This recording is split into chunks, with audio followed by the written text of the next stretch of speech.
Hello दोस्तों, कैसे हैं आप सभी लोग। स्वागत है आप सभी का हमारे यूट्यूब चैनल में। कर्मचारियों, पेंशनर्स और फैमिली पेंशनर्स के लिए मैं कई सारे बड़े अपडेट्स लेकर आया हूँ, जिसका डायरेक्टली कहीं ना कहीं असर आपकी इस मंथ की पेंशन, सैलरी और फैमिली पेंशन पर पड़ने वाला है। पहली बड़ी खबर है, जैसा कि आप सभी को पता है कि अब अक्टूबर मंथ की pension as well as family pension और कर्मचारियों की सैलरी क्रेडिट हो चुकी है। तो ऐसे में सबसे बड़ा क्वेश्चन पेंशनर्स और फैमिली पेंशनर्स के लिए है कि क्या 53% के हिसाब से महंगाई भत्ते और महंगाई राहत में बढ़ोतरी के साथ आपकी पेंशन आई है। मोस्टली पेंशनर्स का कहना है नहीं आई है, साथ ही साथ जो एरियर्स था वो भी नहीं आया है। तो उसके चलते बहुत सारे पेंशनर्स पैनिक हो रहे हैं। आपको बता दूं, घबराने की ज़रूरत नहीं है। मैं आपको डिटेल में बताऊंगा कि आपको 4 मंथ का एरियर्स कब मिलेगा, साथ ही साथ आपका जो बढ़ा हुआ महंगाई भत्ता और महंगाई राहत कब तक आपके खातों में आएगा, उसकी भी हम डिटेल में जानकारी लेंगे। साथ ही साथ बेसिक में बढ़ोतरी को लेकर के एक बड़ी अपडेट निकल कर आ रही है, उस पर भी हम बात करने वाले हैं। और 18 मंथ्स के डीए डीआर को एरियर्स पर भी एक बड़ी खबर है, उसको भी हम यहाँ देखेंगे। साथ ही साथ आपके एरियर ऑफ पेंशन, इसके अलावा कम्यूटेशन ऑफ पेंशन को लेकर के एक important circular ministry of personnel public grievances and pensions के department of pension and pension welfare की तरफ से इंपॉर्टेंट सर्कुलर जारी कर दिया गया है। जी हाँ दोस्तों, आप सभी के लिए सारे झंझट दूर हो गए हैं। अब आपको सिर्फ एक फॉर्म फिल करना पड़ेगा। मैं आपको फॉर्म फिल करके भी बताऊंगा, साथ ही साथ उसका नोटिफिकेशन और सर्कुलर भी आपको दिखाऊंगा। इसलिए इस वीडियो को पूरा ध्यान से देखिएगा। और अगर चैनल पर पहली बार आए तो चैनल को फ्री में सब्सक्राइब जरूर करिएगा।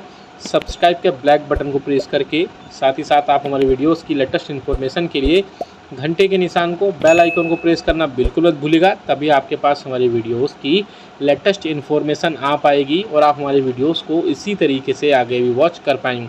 इसके अलावा आप हमारे चैनल को मात्र 29 रुपये दे करके ज्वाइन भी कर सकते हैं, जिससे आपकी जो भी आपकी पेंशनरी बेनिफिट से रिलेटेड जो भी समस्या है उसको 15 मिनट के अंदर सॉल्व कर दिया जाएगा। बहुत सारे पेंशनर्स हैं, मोस्टली पेंशनर्स अब ज्वाइन कर रहे हैं धीरे धीरे, तो आप भी 29 रुपये दे करके ज्वाइन कर सकते हैं और आपकी जो भी समस्या है उसको दूर कर सकते हैं।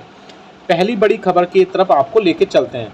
पेंशनर्स के कमेंट्स आ रहे हैं, बहुत ज़्यादा मैसेज आ रहे हैं मुझे कि उनकी पेंशन तो आ चुकी है, लेकिन बढ़ा हुआ महंगाई भत्ता और महंगाई राहत, यानी कि आपका जो 53% महंगाई भत्ता और महंगाई राहत वो आपके खातों में नहीं आया है। उसके पीछे रीज़न ये है कि आपकी जब इसकी अनाउंसमेंट हुई तब तक इसकी आपकी जो पेंशन थी वो बन चुकी थी, यानी कि 15 से 20 तारीख के बीच में मोस्टली डिपार्टमेंट्स और जो ऑर्गेनाइजेशंस होते हैं या मिनिस्ट्रीज़ होती है वहाँ पर आपकी पेंशन बन जाती है रिकॉर्ड ऑफिस से चेक होने के बाद में, आपके कैश सेक्शन में, अकाउंट सेक्शन में। उसके बाद आपके बैंक के खातों में आपको CPCCs के जरिए या स्पर्श के जरिए आपको खातों में पहुंचाई जाती है। लेकिन जब डीआर की अनाउंसमेंट हुई तो उसके बाद में वहां पर आपकी महंगाई भत्ता और महंगाई राहत की सैलरी के ऐड नहीं कर पाए और आपकी सैलरी बन चुकी थी। तो अब आपका जो नवंबर मंथ की सैलरी या पेंशन आएगी उसमें आपकी 53% महंगाई भत्ते और महंगाई राहत के साथ में पेंशन आपकी आएगी। आपको घबराने की कोई ज़रूरत नहीं है। साथ ही साथ आप बात करते हैं एरियर्स की। यूजुअली एरियर्स पहले 3 मंथ्स का होता था, लेकिन इस बार एरियर्स आपको 4 मंथ का मिलेगा, यानी जुलाई, अगस्त, सितंबर और अक्टूबर मंथ का, जिसके सबसे ज़्यादा चांसेस है कि नवंबर मंथ के पहले वीक में ही आपके खातों में पहुंचा दिए जाएंगे। साथ ही साथ उसमें उसके अलावा और भी जो बेनिफिट्स थे वो सभी आपको प्रोवाइड करा दिए जाएंगे। अब बात करते हैं दूसरी जो कि खबर आ रही है कर्मचारियों और पेंशनर्स के बेसिक में बढ़ोतरी को लेकर के। जी हाँ दोस्तों, अभी आपने देखा भी होगा मीडिया में ऐसी न्यूज़ सर्कुलेट हो रही है कि बेसिक पेंशन में बढ़ोतरी की जा रही है। जी हाँ दोस्तों, आपको मैं जानकारी के लिए बता दूं कि एक प्रपोजल वाकई में गया हुआ है पेंशनर्स एसोसिएशंस और कर्मचारियों की यूनियंस की तरफ से, जिसमें बोला गया है कि बेसिक पेंशन में 5% की हर 5 साल के ब्लॉक में बढ़ोतरी की जाए। जैसे कि 60 से 65 में 5%, 65 से 70 में 5%, 70 से 75 में 5% की ब्लॉक के में 5% की बढ़ोतरी की जाए। और मैटर जो है वाकई में अंडर कंसिडरेशन है और इस पर जल्द से जल्द कोई फ़ायदा वो जो है एक निर्णय लिया जा सकता है, क्योंकि आप सभी को पता है कि बेसिक पेंशन ही पेंशनर्स की सबसे इंपॉर्टेंट होती है। अगर बेसिक पेंशन में बढ़ोतरी होती है तो बाकी सभी चीज़ों में बढ़ोतरी होगी। तो जिस पर जो भी अपडेट आएगा हम आपको ज़रूर बता देंगे। एक और बड़ा सर्कुलर, जैसे कि मैं बताया, आपकी एरियर्स ऑफ पेंशन और कम्यूटेशन ऑफ पेंशन में आपके लिए एक इंपॉर्टेंट सर्कुलर DOPW की तरफ से जारी किया गया है, जो कि आप अपने स्क्रीन पर भी देख पा रहे हैं। सब्जेक्ट में भी आप देख पा रहे हैं, submission of nomination for arrears of pension and commutation of pension after introduction of single pension application form 6A for central government civil employees. जी हाँ दोस्तों, पहले फॉर्म 6 आता था, उसको अब जो retiring central government civil employees है वो अपने पेंशन के रिलेटेड जितनी पेंशनरी बेनिफिट्स हैं जो कि सेंट्रल सिविल पेंशन रूल 2021 के अकॉर्डिंग सारे फॉर्म 6 आता है उसको रिप्लेस कर दिया गया है 6A से। अब इसके बाद में जितने भी डिपार्टमेंट ऑफ पेंशन वेलफेयर के 28 मार्च 2014 को एक कॉमन नॉमिनेशन फॉर्म ए जो है submission of nomination of arrears of pension and commutation of pension by central government employees के लिए जारी कर दिया गया है।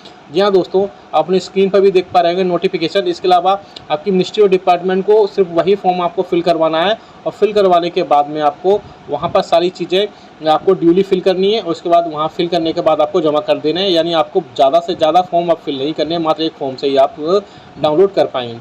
आप सामने देख सकते हैं ये वो फॉर्म है, आप इसको डाउनलोड भी कर सकते हैं। डाउनलोड आपको कैसे करना है, वीडियो को लाइक करिए, कमेंट में यस लिखिए या लिखिए आप फॉर्म 6 से, सीधा से आप फॉर्म 6 से लिखिए और हमारे डिस्क्रिप्शन बॉक्स से इसको डाउनलोड कर सकते हैं। आप देख सकते हैं सामने सेवानिवृत्त होने वाले या सेवानिवृत्त सरकारी कर्मचारी से कार्यालय अध्यक्ष द्वारा अभिप्राप्त की जाने वाली विशिष्टियाँ। यहाँ आपका फोटो लगने वाला है। सरकारी कर्मचारी का विवरण है, क्या क्या विवरण है, नाम आप देख सकते हैं, आपका पदनाम या रैंक है, जन्मतिथि है, सेवानिवृत्ति की तारीख है, मंत्रालय विभाग या आपका जो कार्यालय है, आपका पैन नंबर है, आधार नंबर है, इसके बाद नेशनलिटी है। आगे आप देख सकते हैं पॉइंट नंबर 2 में, पॉइंट नंबर 2 में भविष्य में होने वाली सेवानिवृत्ति के बाद का पता, अपना जो भी आप कॉरस्पॉन्डिंग एड्रेस है या बोल सकते हैं कम्युनिकेशन एड्रेस, उसको वहाँ पर फिल करेंगे और फिल करने के बाद वहाँ पर आप आगे पॉइंट में बढ़ेंगे जिसमें बैंक का विवरण है। बैंक का विवरण आप देख सकते हैं, आप जॉइंट अकाउंट भी देख सकते हैं, अकाउंट नंबर देख सकते हैं, बैंक का नाम, शाखा का पता, IFSC कोड यहाँ पर डाल सकते हैं। इसके अलावा अपनी इम्पोर्टेंट है कि आपकी जो भी जिस भी नाम से आपकी खाता धारक हैं उसके पासबुक के प्रथम पृष्ठ की जो प्रथम पहले पेज की है और उसके आप वहाँ पर एक प्रति जो है इंक्लोज ज़रूर करें। पॉइंट नंबर 4 देख सकते हैं आप, सेवानिवृत्त होने वाले कर्मचारी या सेवानिवृत्त सरकारी कर्मचारी की ओर से इस प्रारूप को जमा करने के लिए नियम 57(3) के अधीन प्राधिकृत सरकारी कर्मचारी के कुटुंबिक सदस्य का ब्यौरा, यानी फैमिली पेंशन के लिए सारी चीज़ें भर सकते हैं। नाम आप देख सकते हैं, सरकारी कर्मचारी के साथ आपके क्या रिलेशन है, उनकी आधार संख्या क्या है, नेशनलिटी क्या है, एड्रेस क्या है और पिन कोड क्या है, मोबाइल नंबर, ईमेल आईडी वगैरह दे सकते हैं। इसके अलावा आप अपनी पेंशन में कितने % तक आप वहाँ पर कमिट करना चाह रहे हैं ये भी हैं, इसमें आप फिल कर सकते हैं और आप इसे डिटेल से फिल भी कर सकते हैं। साथ ही साथ जो डिक्लेरेशन है वो आपको यहाँ पर देख सकते हैं फैमिली पेंशन के लिए, और डिक्लेरेशन करने के बाद में ये सारी चीज़ें वहाँ पर फिल कर सकते हैं। इसके अलावा और भी कई सारी चीज़ें डिटेल में दी गई हैं, आप इसको डिस्क्रिप्शन बॉक्स में मैं डाल दूंगा, वहाँ से सीधा डाउनलोड कर पाएंगे। आप ये देख सकते हैं कि फैमिली पेंशन कौन कौन है, उनके साथ में आप लगाना चाहते हैं तो उनके साथ में आप फ़ोटो लगा सकते हैं, या फिर आपके फैमिली पेंशन के 3 लोगों के नाम फिल कर सकते हैं, उनके पैन नंबर, अंगूठे की छाप या व्यक्तिगत निशान, मोबाइल नंबर वगैरह, बैंक अकाउंट नंबर वगैरह, ये सब चीज़ें ऐड कर सकती हैं। ये एक इम्पोर्टेंट है और इसके अलावा और भी कई सारी चीज़ें आप डिटेल में इसको पढ़ पाएंगे। आप डिस्क्रिप्शन बॉक्स से इसको डाउनलोड कर लीजिएगा और इस फॉर्म को फिल करने में आपको अगर कोई दिक्कत हो रही है तो आप हमें ज़रूर बताइएगा, हम आपको वहाँ पर हेल्प कर देंगे। अब बात करते हैं एक और बड़ी जो कि आ रही है 18 माह के DA/DR को एरियर्स को लेकर के। अभी कुछ दिनों पहले मीडिया में खबरें आ रही थी कि सरकार आपको 18 महीने के DA/DR के एरियर्स प्रोवाइड करा सकती है। तो आपको जानकारी के लिए बता दूँ यूनियन की तरफ से कि एक ऑनरेबल फाइनेंस मिनिस्टर को एक लेटर लिखा गया है। बहुत सारे लेटर इससे पहले भी लिखे गए थे लेकिन उनमें साफ मनाही कर दी गई थी कि आपको 18 माह के DA और DR का एरियर्स प्रोवाइड नहीं कराया जाएगा। अब जो है फिर से खबर आ रही है कि जल्द से जल्द कैबिनेट बैठक होने वाली है जिसमें कर्मचारियों पेंशन और फैमिली पेंशन के 18 मंथ्स के DA/DR का एरियर्स आपको दिलाया जा सकता है। हालांकि मैं अपने पर्सनल लेवल पे बोलूँ कि गवर्नमेंट पहले ही मना कर चुकी है, तो बहुत कम चांसेस है कि सरकार 18 मंथ्स के DA/DR का एरियर्स आपको प्रोवाइड कराए। लेकिन अगर ऐसा होता है तो वाकई में कर्मचारी पेंशन और फैमिली पेंशन के लिए बहुत ज़्यादा राहत की खबर होगी और आप सभी के लिए इसमें लाखों रुपये का एरियर्स बन सकता है। वीडियो अच्छा लगा तो लाइक करिएगा, शेयर सभी के साथ करिएगा। ऐसे न्यूज़ इन्फॉर्मेशन अपडेट्स के लिए हमारे चैनल को भी फ्री में सब्सक्राइब